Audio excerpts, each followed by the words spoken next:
ಇದು ರಾಗಿದು ಮಣ್ಣಿ ಹೇಗೆ ಆಗಿದೆ ನೋಡಿ. ಇದನ್ನು ಹೇಗೆ ಮಾಡುವುದಂತ ನೋಡುವ. 1 ಕಪ್ ರಾಗಿ ತಗೊಂಡಿದ್ದೇನೆ, 1 ಗಡಿ ತೆಂಗಿನಕಾಯಿ. ರಾಗಿಯನ್ನು ತೊಳೆದು ಚಂದ ಮಾಡಿ ಕ್ಲೀನ್ ಮಾಡಿ ಇಟ್ಟಿದ್ದೇನೆ. ಮಿಕ್ಸಿಗೆ ಹಾಕ್ತಾ ಇದ್ದೇನೆ. ತೆಂಗಿನಕಾಯಿ ಕೂಡ ಒಟ್ಟಿಗೆ ಹಾಕ್ತಾ ಇದ್ದೇನೆ. ಈಗ ನೈಸ್ ಮಾಡಿ ಕಡಿಯುವ.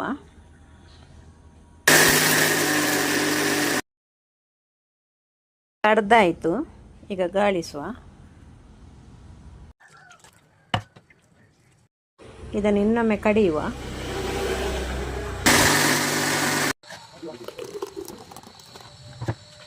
ಒಂದು ಕಪ್ ರಾಗಿಗೆ 4 ಕಪ್ ನೀರು ಹಾಕಿದ್ದೇನೆ. ಈ ರಾಗಿ ನೀರನ್ನು ಹೀಗೆ ಕೂಡ ಕುಡಿಬಹುದು, ಬೆಲ್ಲ ಹಾಕಿ. ಆರೋಗ್ಯಕ್ಕೆ ಕೂಡ ತಂಪು ಇದು. ಈಗ ಕುದಿಸುವ. ಇದನ್ನು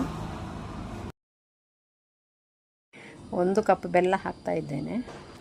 ಸಿಹಿ ಜಾಸ್ತಿ ಬೇಕಾದಲ್ಲಿ ಜಾಸ್ತಿ ಕೂಡ ಹಾಕ್ಬೋದು. ಚೂರು ಉಪ್ಪು ಹಾಕ್ತಾ ಇದ್ದೇನೆ.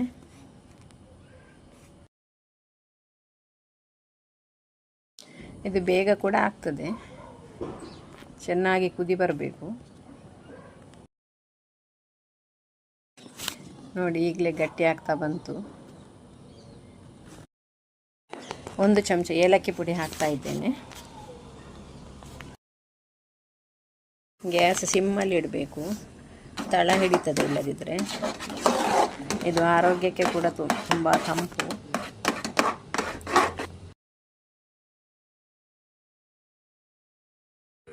ಎರಡು ಚಮಚ ತುಪ್ಪ ಹಾಕ್ತಾ ಇದ್ದೇನೆ.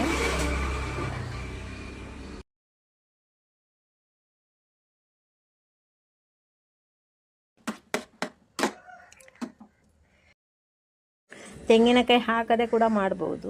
ನಾನು ತೆಂಗಿನಕಾಯಿ ಹಾಕಿದ್ದೇನೆ. ನೋಡಿ, ಈಗ ದಪ್ಪ ಆಗ್ತಾ ಉಂಟು.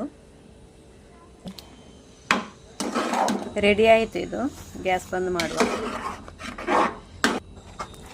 ಇದನ್ನು ಬಾಳೆ ಎಲೆಯಲ್ಲಿ ಹೊಯ್ಯುವ, ತುಂಬ ರುಚಿಯಾಗ್ತದೆ.